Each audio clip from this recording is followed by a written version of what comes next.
kò ní rẹwà kí n tó máa lọ Allah kò kì í ṣe Ọlọ́run Olódùmarè Olúwa ilé kàmáàlì.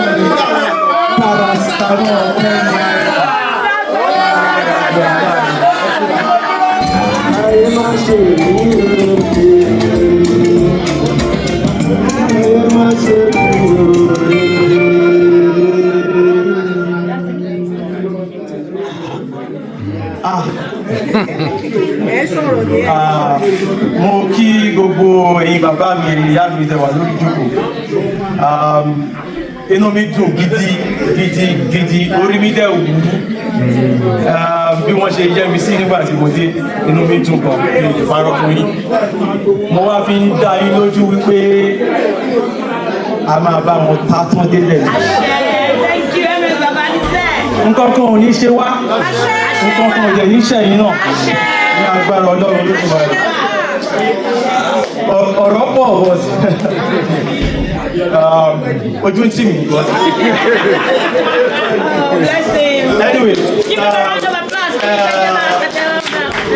mo dúpẹ́ gidi gan.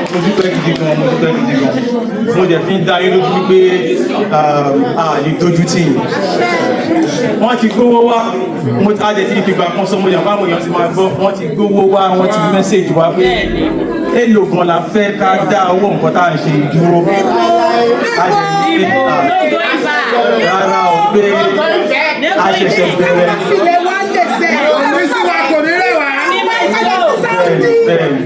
Gbogbo àná jẹ́ rí wípé nǹkan ti bàjẹ́ gan. Inú mi dẹ̀ dùn pé àwọn èèyàn ti ń jí, ajẹ́ máa tẹ̀síwájú ní Ọlọ́run Olódùmarè á fún wa ṣe. Ẹ ṣe gan kí tó máa lọ.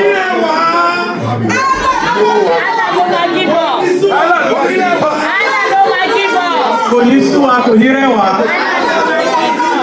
kí n tó máa lọ Allah kò kì í ṣe Ọlọ́run Olódùmarè Olúwa ilé kàmáàlì.